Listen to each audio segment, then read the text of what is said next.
चलिए आज आपको थोड़ा सा डराते हैं, थोड़ा सा सावधान और सीरियस हो जाइए।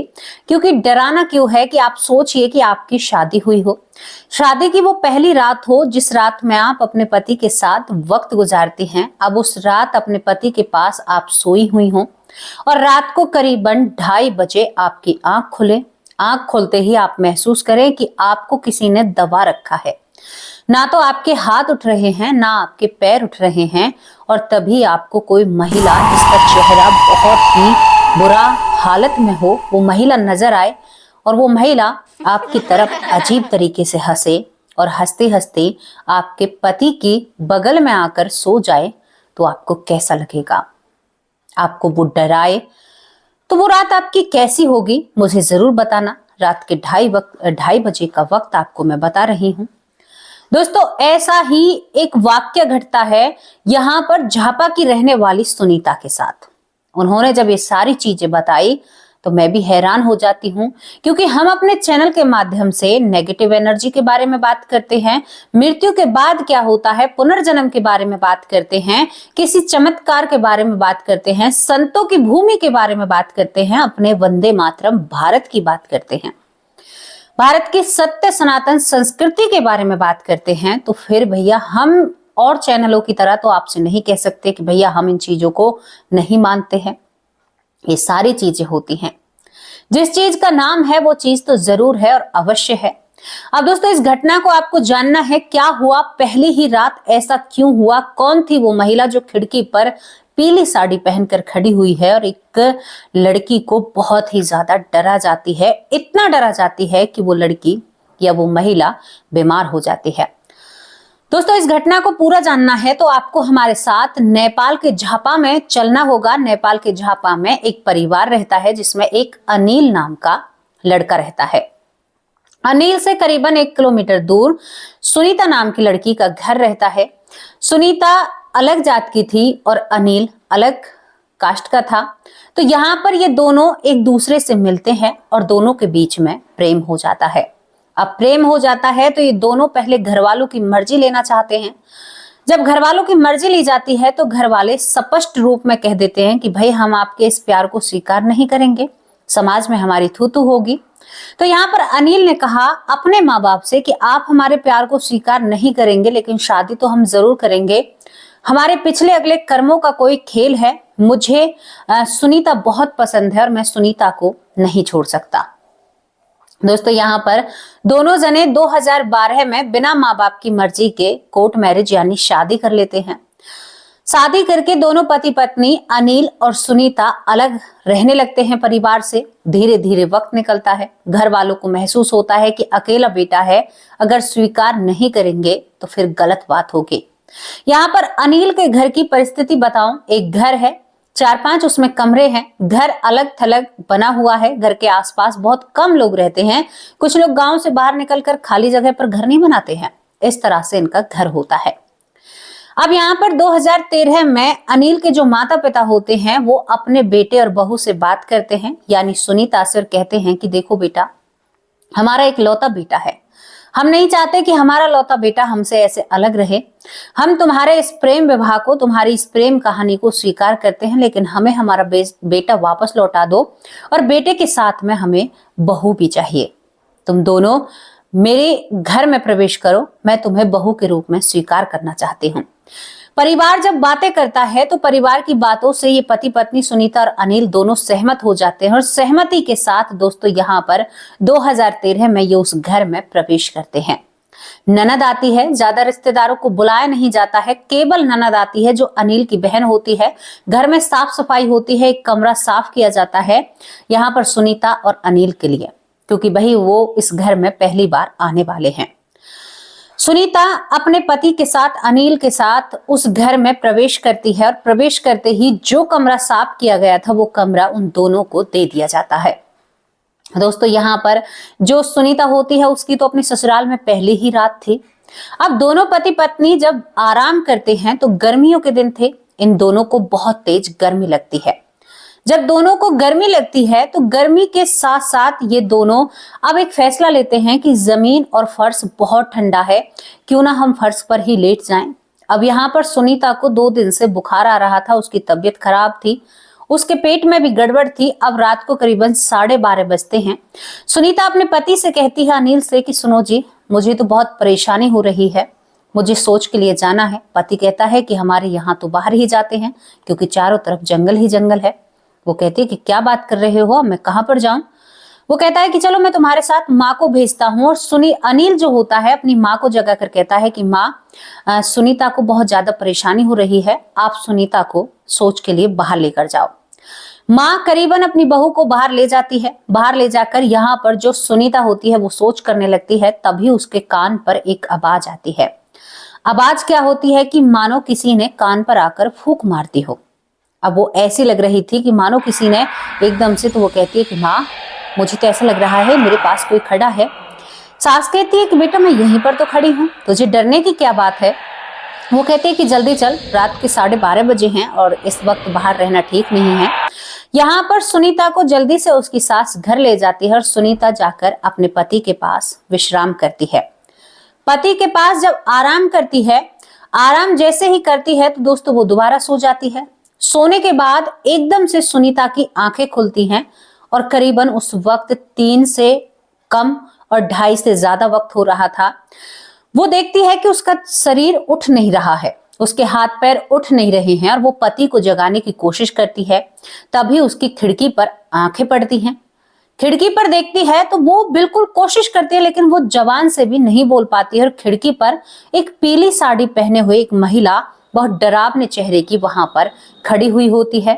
अब जो पीली साड़ी पहने हुए महिला है वो उस खिड़की से यहाँ पर सुनीता के सामने ही अंदर आती है और अंदर आते ही सुनीता के पैरों की तरफ आती है, क्योंकि वो जमीन पर लेटे हुए थे, और बहुत जोर से हंसती है। और हंसकर वो जाकर उसके पति के पास विश्राम करने लगती है। पूरी रात निकल जाती है, सुनीता ना सोती है ना जगती। वो वाला कहते हैं कि वो वाला टुकड़ा हो जाता है जो ना निगले जाता है और ना उगले जाता है। पूरी रात निकलने के बाद जैसे ही सुबह होती है, और ये पड़े पड़े इसकी कब आंखें लग जाती हैं इसको भी पता नहीं होता, लेकिन सुबह होते ही यहाँ पर सुनीता अपने पति अनिल के गले लगकर बहुत जोर से रोती और कहती है, यहाँ पर तो रात एक भूत महिला आई थी। वो कहता है कि तुमने कोई सपना देखा होगा। वो कहती है कि नहीं, सपना नहीं था, मेरी आंखें खुल रही थी और तुम्हारे पास में आकर वो सोई थी, तुम्हें पता है। वो कहता है कि मेरी भोली पत्नी, तू बहुत नादान है, ऐसा कुछ भी नहीं है। लेकिन सुनीता के अंदर इतना भय और इतना डर बैठ जाता है कि वो किसी भी कीमत पर अब इस घर में अकेला नहीं रहना चाहते। रात उसके साथ ऐसा वाक्य हुआ। अब यहाँ पर सुनीता जी कहती हैं कि मुझे हमेशा ऐसा लगता है कि मेरे पीछे पीछे कोई चल रहा है, मेरे पीछे कोई चल रहा है और मेरे पैरों के कदमों पर कोई चल रहा है। अब वो अपने कमरे में, जब उसका पति अनिल नौकरी करने के लिए जाता है, तो वो अपने कमरे में अकेली भी नहीं रह पाती हैं। नहीं, मैं अकेली नहीं रह सकती। हमेशा जो ननद 20 दिन के लिए आई थी भाभी के साथ रहने के लिए, उस ननद के साथ ही रहे। दोस्तों, दूसरी रात जब सुनीता सोती है तो दूसरी रात भी उसके साथ यही घटना घटित होती है। पीली साड़ी वाली महिला, और वो आकर इसकी पति के पास जाकर लेट जाती है। दोनों पति पत्नी एक ही बिस्तर पर।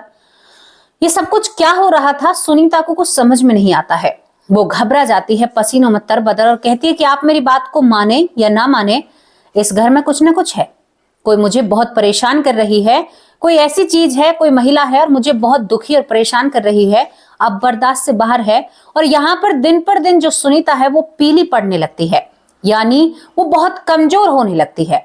अब जैसे जैसे वो कमजोर होने लगती है दोस्तों, वैसे वैसे ही यहाँ पर 8 दिन निकल जाते हैं, और 8 दिन में मानो सुनीता से किसी ने यानी खून खींच लिया हो उसका, यानी उसके अंदर से, मतलब वो खाना पीना बिल्कुल भी नहीं। अब ये बात घर में घूम रही थी।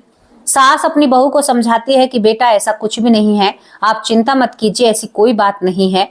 लेकिन वो कहती है कि नहीं, अब मैं इस कमरे में एक दिन भी नहीं सोऊंगी। वो कहती है कि अब मैं इस कमरे में एक पल भी नहीं विश्राम करूंगी, मुझे कहीं और भेजिए, मैं यहाँ पर नहीं रहूंगी।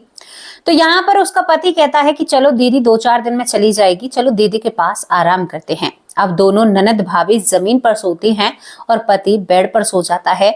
लेकिन दोस्तों, आज कुछ और घटने वाला था। कुछ और क्या घटने वाला होता है, आज जो पीली साड़ी वाली महिला बीते एक हफ्ते से इस सुनीता को परेशान कर रही थी, अब रात को इस सुनीता की ननद की आंखें खुलती हैं और इसी तरह से वो सुनीता की ननद के पास आती है और अब की बार वो सुनीता की ननद के छोटे से बच्चे के पास आकर लेट जाती है और बड़ी ही जोर से चीखती है।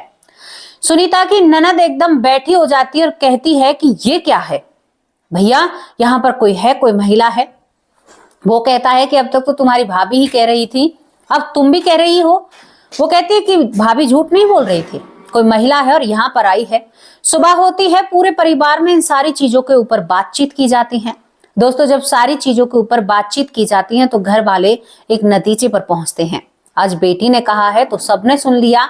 यहाँ पर सुनीता की भी बातों पर यकीन किया जाता है और तभी यहाँ पर एक जाने माने तांत्रिक के पास जाया जाता है।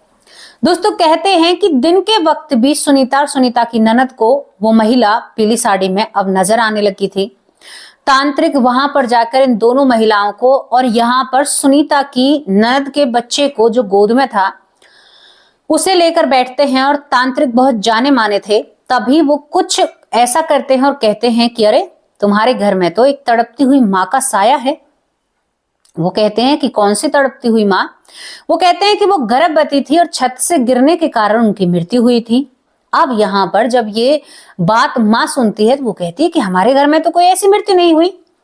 तभी वो तांत्रिक कहता है कि आपके आसपास जरूर हुई है, ऐसा तो मैं हवा में बात नहीं मार रहा, सोचने की कोशिश करो, कोई ना कोई तो है, तुम्हारे पड़ोस की ही है। दोस्तों, यहाँ पर जो अनिल की माँ होती है उसे महसूस होता है कि उनकी ससुराल में एक बहुत बड़ा अमीर परिवार था, जो पुरानी हवेलियां होती हैं। तो इस परिवार में एक महिला थी जो गर्भवती थी और इस परिवार में रोजी न किसी बात के ऊपर बहस या तू मैं हुआ करती थी। तो इस घर में एक गर्भवती महिला आखिरी वक्त पर पीली साड़ी पहनकर ही वो गर्भवती होती है और छत से नीचे कूद जाती है। अब यहाँ पर जब ये बात अनिल के माता पिता को याद आती है तो वो कहते हैं कि उन बातों को तो बहुत समय हो गया। तो ये तांत्रिक कहता है वो अब तक अपने बच्चे के लिए भटक रही है, वो अपना बच्चा ढूंढती है। और तुम अपनी बहू को लेकर क्या रात के वक्त बाहर गई थी? वो सास कहती कि हाँ गई थी, इसको सोच आई हुई थी। तो यहाँ पर ये कहते हैं कि जब तुम अपनी बहू को बाहर लेकर गई थी उसी वक्त उस महिला का जो प्रेम था तुम्हारी बहू के लिए उमड़ता है और वो तुम्हारी बहू के साथ तुम्हारे घर में प्रवेश करती है। तुम्हारी बहू भी नई दुल्हन ही थी। इसके बाद जब तुम्हारी बहू 8वें दिन अपनी ननद के पास होती है तो उसे उस ननद के बच्चे में अपने बच्चे की छवि मिलती है और वो अपने बच्चे को लेकर जाएगी। पूरा परिवार कांप उठता है, बच्चे को कैसे दे सकते हैं? हे भगवान, ऐसा कैसे हो सकता है? हम तो बिल्कुल कहाँ रहेंगे, हम तो मर जाएंगे, ऐसा आप क्यों कह रहे हो? तभी यहाँ पर दोस्तों ये तांत्रिक कहता है कि मैं सब चीजों को ठीक कर दूंगा, कर तो मैं दूंगा, लेकिन तुम लोगों को नियम से रहना होगा। दोस्तों, वो तांत्रिक कुछ ऐसी क्रियाएं करता है जिससे उस प्रेत को उस घर से निकाला जाता है। अब यहाँ पर बात बन रही थी कि इतने दिनों से वो महिला जिसकी आत्मा भटक रही थी, तांत्रिक कहता है अगर तुम्हारी उस परिवार से बनती हो तो उस परिवार से कहो कि उस महिला के लिए, जो उनके घर की महिला थी, उसकी आत्मा को अब तक शांति नहीं मिली है।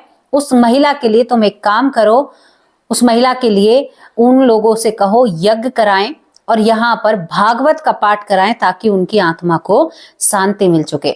दोस्तों, इनके घर में शांति हो जाती है। सुनीता कहती है कि वो अनुभव ऐसा था कि मुझे डराने में बहुत कामयाब हो गया, लेकिन मेरे सास ससुर उनके घर जाते हैं, उनसे बातचीत करते हैं तो उनके घर वाले कहते हैं कि हमारे घर की उस बहू को मरे हुए बहुत दिन हो गए, क्या वो तुम्हें अब तक सता सकती है? क्यों हवा में बातें फेंक रहे हो? तुम्हारे घर में ही कोई समस्या है? तो दोस्तों, यहाँ पर ये जो पड़ोसी होते हैं गुप्त तरीके से एक भागवत का आयोजन करते हैं और उस भटकती हुई आत्मा के लिए वो आयोजन किया जाता है। भागवत का जो साप्ताहिक होता है और उसके ही नाम से वो कराया जाता है, क्योंकि सुनीता कहती है कि मेरे सास ससुर का मानना था ये भी बहुत बड़ा पुण्य है किसी भटकती हुई आत्मा को मुक्ति दिलाना। दोस्तों, यहाँ पर कहते हैं कि सभी को अनुभव होता है कि 7वें दिन वो यहाँ से चली जाती है और उसके बाद किसी को भी नजर नहीं आती, वरना लोग कहते हैं कि किसी न किसी को वो भटकती हुई नजर ही आ जाया करती थी। कभी किसी को परेशान करती थी, कभी किसी को, लेकिन उसके ही ससुराल वालों ने इन बातों पर यकीन नहीं किया। दोस्तों, ये थी वो घटना जहां पर एक महिला जो कितने वर्षों से अपने बच्चे के लिए भटक रही है और चुपचाप तरीके से एक परिवार ने उसको भगवान के चरणों में स्थान देने की कोशिश की। तो ये तो सुनीता और अनिल के परिवार का सराहनीय काम है जो उन्होंने ऐसा काम किया।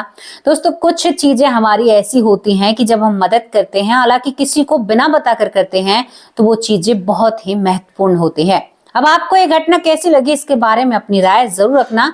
आपको डराने का कोई भी इरादा नहीं था, लेकिन ये घटना सच्ची है, किसी के साथ बीती है, इसीलिए आप लोगों को बताई है। जैसी भी आप लोगों को लगी हो, अपनी राय कमेंट बॉक्स में जरूर लिखकर भेजना। अब आप लोगों से विदा लेती हूँ, शाम को हाजिर होंगी आप सभी लोगों के नाम के साथ। तब तक के लिए नमस्कार और जय हिंद और जय भारत। अपने और अपने परिवार का ध्यान रखिए और ज्यादातर ऐसी चीजों से बचने की कोशिश कीजिए। भगवान का नाम जप कीजिए, आपके जीवन में चीजें कभी भी दस्तक नहीं दे सकती। नमस्कार, जय हिंद, जय